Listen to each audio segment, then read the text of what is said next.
in desperate need of healing, turn it down. A few minutes ago, Annabelle read the story of Naaman, the Aramean general. Naaman was a strong and successful man. He was great at his job. His boss loved him. He was used to accomplishing what he set out to do. In professional terms, his life was a series of victories. But Naaman was suffering from a shameful sickness, and this sickness was slowly and steadily consuming him. He was so desperate to be healed from his leprosy that he left behind his family and everything he knew, and he took his life savings and traveled to a foreign country to seek a cure. After traveling across Aram and Israel and visiting a foreign palace, where he has a very awkward conversation with the king, Naaman finally gets the message he's been waiting for. The prophet Elisha sends him some simple, clear instructions explaining what he needs to do to be healed. Wash 7 times in the Jordan River. But then, instead of heading to the river, Naaman turns away. After all that, the years of suffering, the months of living at the mercy of hope and fear, the long journey, the stressful encounter with royalty, when Naaman finally gets the prophetic prescription for a healing bath, he says no.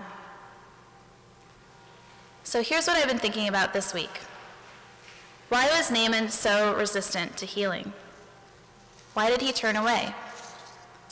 Why would someone in such desperate need of healing turn it down? These questions matter because at times all of us are in need of healing, and at times all of us find healing hard to accept. In our opening hymn we sang, "Come ye sinners, poor and needy, weak and wounded, sick and sore." This hymn is addressed to us. Some of us are poor in economic terms, some of us are not, but at times all of us feel like we need more than we have. Like Naaman, we might be strong and successful, but sometimes we feel weak. Sometimes when we think about midterms and papers and LSATs and MCATs and field exams and dissertations and the job market and the economy, we feel like we simply aren't strong enough to do what we're expected to do. Sometimes self-doubt and fear eat away at us like leprosy. Like Naaman, we all have wounds and sores. We've been wounded by a culture that tells us that our worth depends on our achievements, that our grades matter, that our bodies are not beautiful enough, that our race or gender is inferior, or that our sexuality is a sin. Some of us have been wounded by bullying. Some of us are heartsick. We live with the ever-present absence of a loved one we lost. Some of us are lonely. Some of us are just numb. Like Naaman, whose nerve endings were damaged by his illness, some of us are suffering from an inability to feel. We might be suffering physically, mentally, emotionally, spiritually, or all of the above, but often we find it hard to accept the help that we need. So today I'm going to talk about what Naaman's story can teach us about resistance to healing, about why we refuse help when it's offered, and what we can do to start allowing healing into our lives. In thinking about the obstacles Naaman encountered and the obstacles he created, we can learn lessons about what to do and what not to do. And hopefully, for those of us who tend to be resistant to healing, Naaman can help us learn to get out of our own way and begin to accept the healing that's available to us here and now. Lesson number 1. When you're looking for personal healing, don't go talk to the king. The king can't help you. For some kinds of problems, it's great to go straight to the top.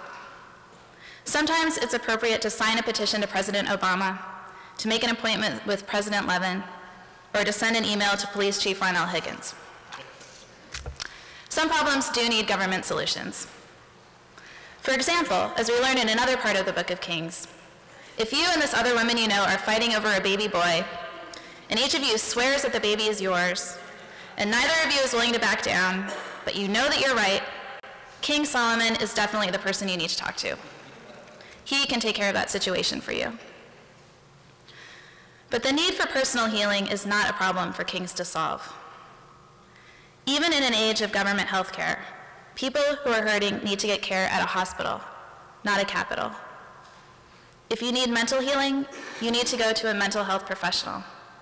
And if you need spiritual healing, you need to go somewhere where you can get spiritual help. Naaman needed the kind of healing that only a prophet could provide. He went to Israel in the first place because an Israeli girl who worked at his house told him about the amazing prophet there who could heal him. But the first way that Naaman resisted his own healing was to go to see a king instead. Like many of us, Naaman avoided spiritual solutions because he was more comfortable dealing with things that were familiar, power dynamics he was used to navigating, transactions that fit easily into his sense of how the world worked. He liked to feel in control of the situation. He had worked closely with the king back in Aram, so when he went to visit the king of Israel, he could stay in his professional persona. He could talk about healing as if it were a political problem or a business transaction. The only problem was that the king had no idea how to heal him. When we need spiritual healing, we need to make sure we're looking in the right places. Lesson number 2. Healing isn't always a spectacular and instantaneous event. Don't expect an earth-shattering moment in which you show up and someone does something to you and suddenly everything's okay. Even in the Bible, healing is not magic. After the king can't help him, Naaman does go to the prophet, Elisha. But when Elisha sends out a servant to tell him to wash 7 times in the river, Naaman becomes angry and goes away, saying, "I thought that for me he would surely come out and stand and call on the name of the Lord his God and would wave his hand over the spot and cure the leprosy." Naaman is frustrated for many reasons. He wants a dramatic encounter with a powerful person, but instead he gets a message from a servant. He wants a magical moment in which Elisha waves his arm, like Harry Potter waving a wand, but instead he is told to go take a bath. He wants healing to happen right away, but instead he is told that there's more that has to happen first. Elisha's offer of healing doesn't fit Naaman's pre-existing idea of what healing is supposed to look like. It's not glamorous, it's not exciting, it's a little humbling, so Naaman turns it down. Lessons number 3 and 4. Don't expect the healing process to be convenient, and don't wait to do it until it makes sense. After turning down Elisha's prescription of bathing in the Jordan, Naaman starts complaining. "Are not Abana and Pharpar, the rivers of Damascus, better than all the waters of Israel?" he asks. "Could I not wash in them and be clean?" Bathing in the Jordan River is inconvenient, and it doesn't make sense. Logically, there's no reason to bathe in the Jordan. You can take a bath anywhere. Naaman's probably thinking, if I can't get healing directly from the king, and if I can't have the dramatic, magical miracle I crave, at least I want to get healed close to home in a river I know and like. I think Naaman's response gives us some insight into some of the ways we might resist healing, and some of the excuses we might use to keep it at bay. I know I can relate to Naaman here. I can easily imagine saying, I want my healing process to make total sense to me, and ideally, I'd like it to happen in my neighborhood. And if I can't have it on those terms, I don't want it at all. Unfortunately, as Naaman discovers, we can't always have healing on our own terms. And at this point in the story, it looks like he's settling for no healing at all.